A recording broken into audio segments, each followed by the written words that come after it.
So in last lecture we came to know that the police officer has come for investigation now. Okay, the Holmes is already present there for the investigation, and now police officer has come for the investigation, and he is telling Holmes to hand over this case to him. Okay, so let's see what is the reaction of Holmes.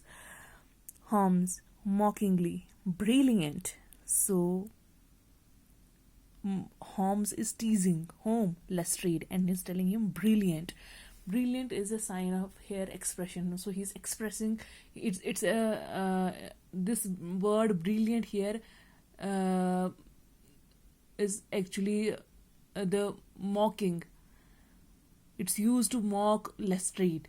Okay, so this word brilliant is used to mock this police officer Lestrade. Okay, Lestrade, that's deduction. It comes with years of experience being a top detective. So deduction is a term in the field where detectives work. So what is deduction? Deduction means the process of using information you have in order to understand a particular situation or to find the answer to a problem. So this is the process of using you have information that you have already that is already present with you, so that it helps in what?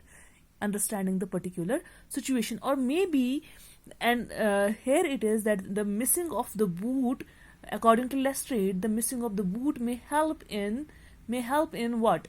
May help in revealing who is the murderer of Charles Baskerville, the uncle of Sir Henry Baskerville. Okay,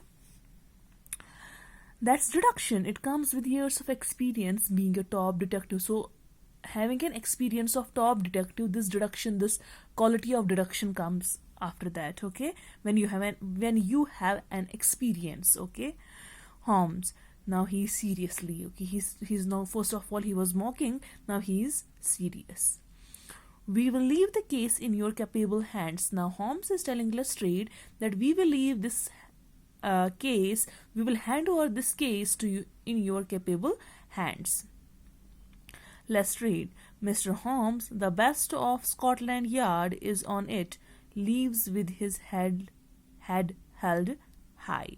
So what is Lestrade telling now? Mr. Holmes, the best of Scotland Yard is in. Sorry, Mr. Holmes, the best of Scotland Yard is on it. Means the investigation is going under Scotland Yard. Who is Scotland Yard? Scotland Yard is a headquarter. This headquarter of Metropolitan Police. Okay, so the name of that. The name of this, sorry, what is this? Yes, Scotland Yard. Scotland Yard is actually another name for the headquarters of Metropolitan Police. Metropolitan Police means that police which works in London. Okay, that is that which works in London, and Scotland Yard is another name for the Metropolitan Police. Okay, the headquarters of the Metropolitan Police, and Metropolitan Police means that police which works in large cities. Okay, so he's telling him this case is under Scotland Yard, and Lestrade leaves with pride. Means he leaves with his head held high. Means he leaves with pride and is telling Holmes that this case is under Scotland Yard. Watson, laughing. Now Watson is laughing. Okay, why? Sherlock, why must you make a joke out of Scotland Yard? So after this, Lestrade has left. Now Watson is laughing. Why he is laughing? He is telling Sherlock, why must you make a joke out of Scotland Yard? Why are you making a joke out of the Scotland Yard? Scotland Yard is a headquarter of the Metropolitan Police. Holmes, not Scotland Yard, my dear Watson, just Lestrade. Pauses. So Holmes is making him clear that Holmes is telling him that I'm not making fun of. Sorry for the disturbance. Holmes is telling him that I'm not making fun of Scotland Yard, but I am making fun of Lestrade. Okay, so he pauses there. He stops there. Holmes, I suggest you begin packing, Watson.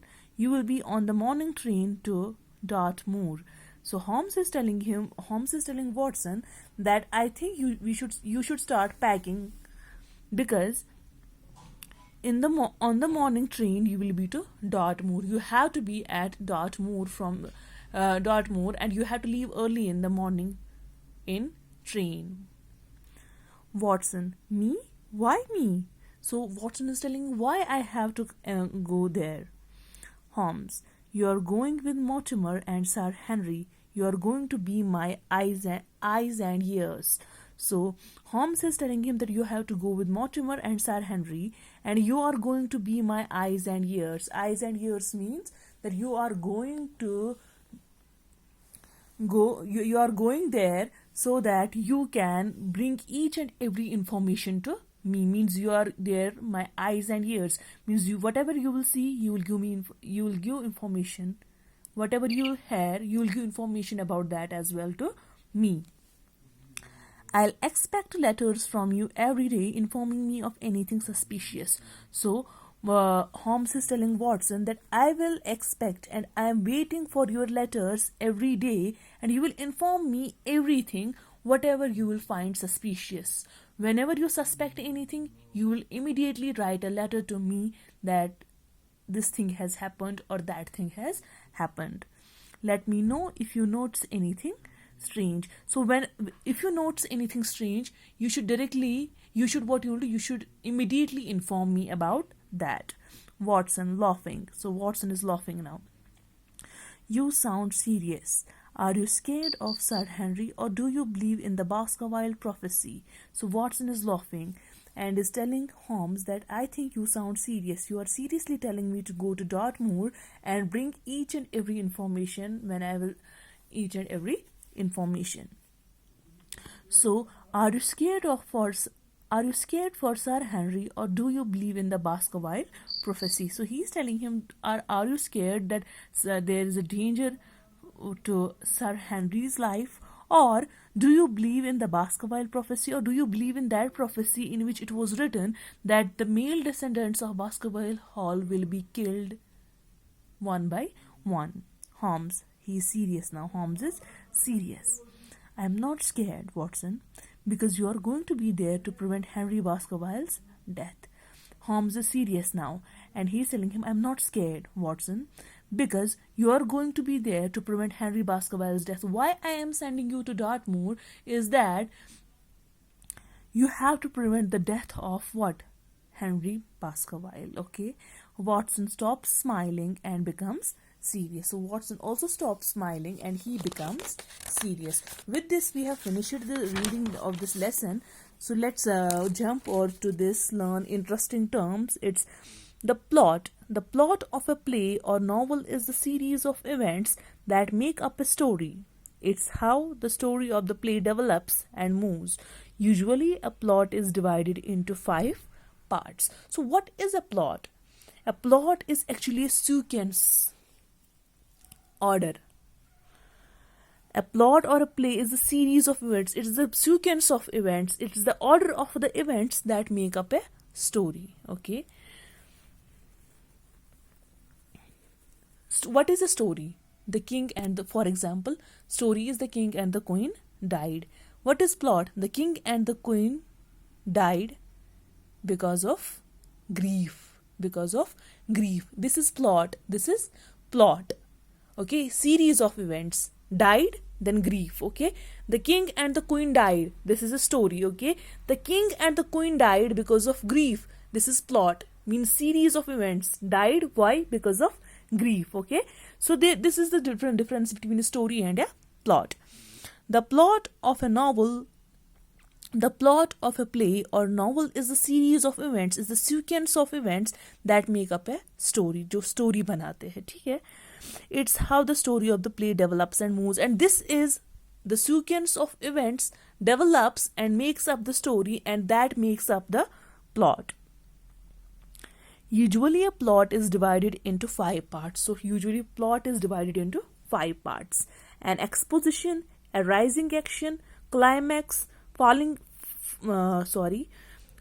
action, anticlimax, Resolution, conclusion. So what is an exposition? An exposition is where the characters and the setting are introduced. First of all, the characters and the setting is introduced to you, as we have already as we already have come to as we already came to know that first of all we are being introduced with characters and setting. Then it's rising action, where the crisis unfolds and we are told about the conflict. So where the crisis unfolds, unfolds means we come to know what is the situation, what are the crises there, and we are told about the conflict and what is actually the situation there, what is the problem or there. Okay. Climax. This is the peak of the story. The maximum excitement occurs here. So climax means it's the peak of the story. Huh? So climax, at the end of the climax, you don't know what will happen. Whether the hero will die or the hero will survive. Whether the actor will die or the actor will survive. What will happen after this?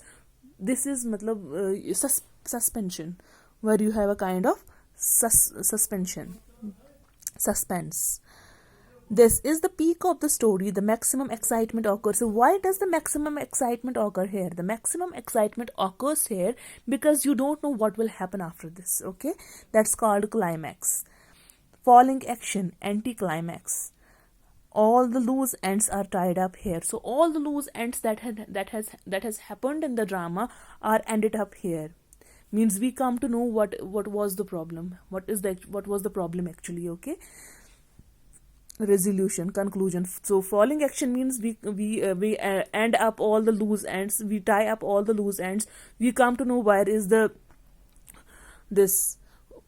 what was the problem. Okay, what was the problem actually, and we begin to tie up those problems. Okay, and what happens after that? Resolution, conclusion. It resolves all issues and brings the story to a logical end. So after this, it resolves all the issues and it brings the story to a logical end. Okay. Now, read the complete novel The Hound of the Baskervilles by Sir Arthur Conan Doyle and find instances that show parts of a plot. Now, you have to read the complete novel, that is The Hound of the Baskervilles, which has been written by Sir Arthur Conan Doyle, and then you can find the instances that show the 5 parts of the plot, 5 examples that show the 5 parts of the plot. Read this sentence. A boot is missing from a hotel.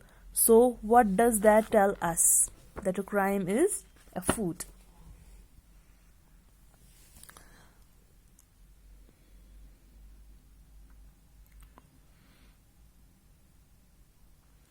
A boot is missing from a hotel. So what does that tell us? That a crime is afoot?